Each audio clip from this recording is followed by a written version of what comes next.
Mother सुहाग online classes में आप सभी का स्वागत है। जैसा कि हम आप लोगों को पार्ट 5 लोकतंत्र का परिणाम के विषय में पढ़ा रहे थे, आज हम उसी के आगे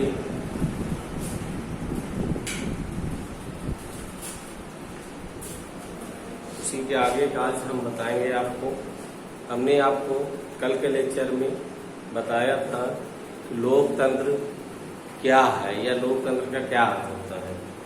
लोकतंत्र का सामान्य अर्थ है जनता का शासन। लोकतंत्र का मतलब ये होता है जनता का शासन। लोकतंत्र उस शासन व्यवस्था को कहते हैं जिसमें शासन की बागडोर जनता के हाथों में होती है।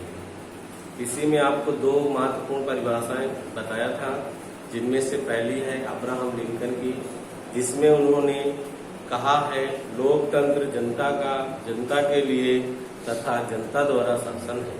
इसी का इंग्लिश में आपको बताए थे, democracy is the government of the people by the people for the people. इसी तरीके प्रोफेसर सीले के अनुसार एक डिफिनेशन है, लोकतंत्र वह शासन प्रणाली है जिसमें प्रत्येक व्यक्ति को शासन कार्य में भाग मिलता है। इसके बाद आपको हमने लोकतंत्र के क्या गुण हैं, क्या दोष हैं, इसके बारे में भी चर्चा किए थे। आज आपको हम बताएंगे लोकतंत्र किस तरह उत्तरदायी या जिम्मेदार है और किसके लिए, वैध सरकार के गठन के लिए। इसके बारे में थोड़ी सी चर्चा करेंगे आपको। इसके में समझिए, लोकतंत्र में चुनाव द्वारा सत्ता दल और विपक्षी दलों का निर्धारण होता है। इस व्यवस्था से लोकतंत्र निम्नवत एक उत्तरदायी और जिम्मेवार तथा वैध शासन की स्थापना होती है। लोकतंत्र का गठन कैसे होता है? चुनाव द्वारा होता है, जिसमें आपको सत्ता पक्ष और विपक्ष का चुनाव हो जाता है। जैसे मान लीजिए हमारे देश में अनेक प्रकार के संगठन हैं, राजनैतिक संगठन हैं, जिनमें से जिस भी पार्टी को ज्यादा बहुमत मिलता है उसी की सरकार का गठन होता है, और इससे जो कम मत होता है वही होता है विपक्ष। विपक्ष का मतलब होता है दूसरा पक्ष, जो कि इस सरकार के कार्यों में पूरी तरीके से नजर रखती है। एक लोकतंत्र में सरकार के गठन में दोनों पक्षों का होना महत्वपूर्ण होता है।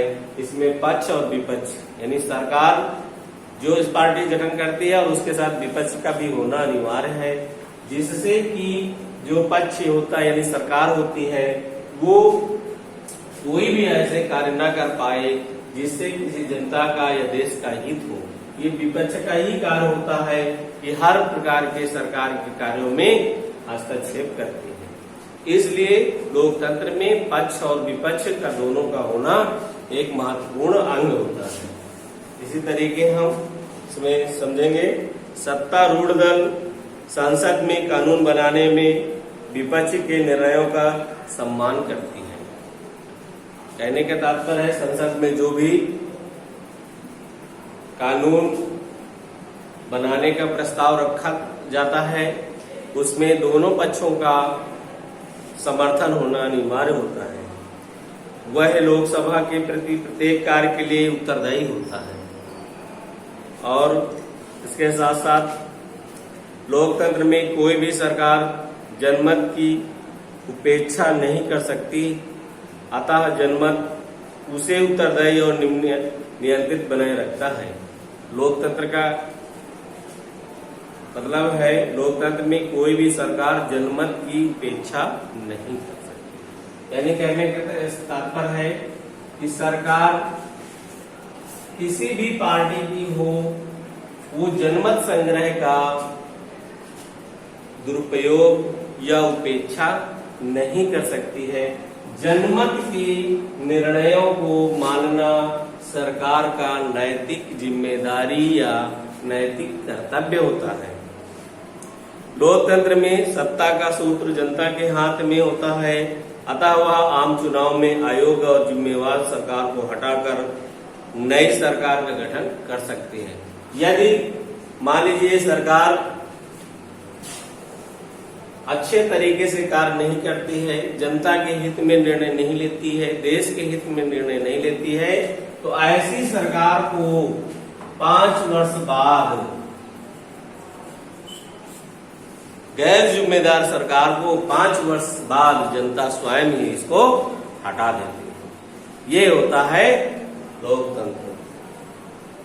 अगला आपको इसी में थोड़ा सा बताएंगे कि लोकतंत्र जिन स्थितियों में सामाजिक विविधता को संभालता है और उनके बीच सामंजस्य बैठाता है, इसमें है लोकतंत्र वह जन कल्याणकारी शासन है जो विभिन्न विपरीत दशाओं में भी सामाजिक विविधताओं को निम्नवत संभालता है। जैसे लोकतंत्र शासन व्यवस्था की विविधताओं में विभाजनों को समायोजित करने में पूर्णतः सक्षम होता है, क्योंकि यह सत्ता की जिम्मेदारी या भागीदारी में सबसे निचले स्तर को भी भागीदार बनाता है। इसके कहने का तात्पर्य है लोकतंत्र शासन व्यवस्थाओं की विविधताओं में विभाजनों को समायोजित करने में पूर्णतः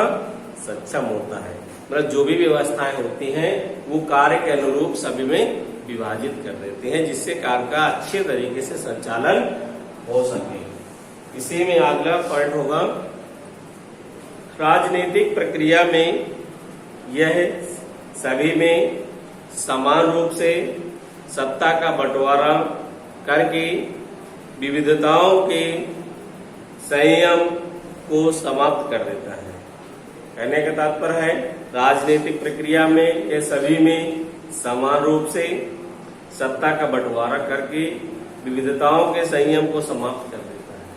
मतलब राजनीतिक दल जो भी हैं, जो भी पूर्ण बहुमत से सरकार में आते हैं, वो किसी भी राजनीतिक दल हो उसको लोकतंत्र के माध्यम से उसे शासन करने का अधिकार देती है।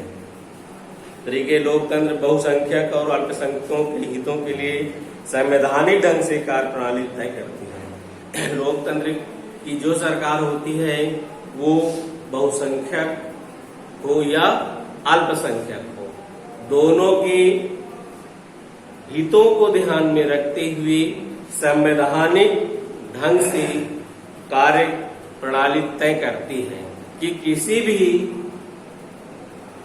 चाहे अल्पसंख्यक हो या बहुसंख्यक हो, किसी का भी अहित ना हो। इसलिए संवैधानिक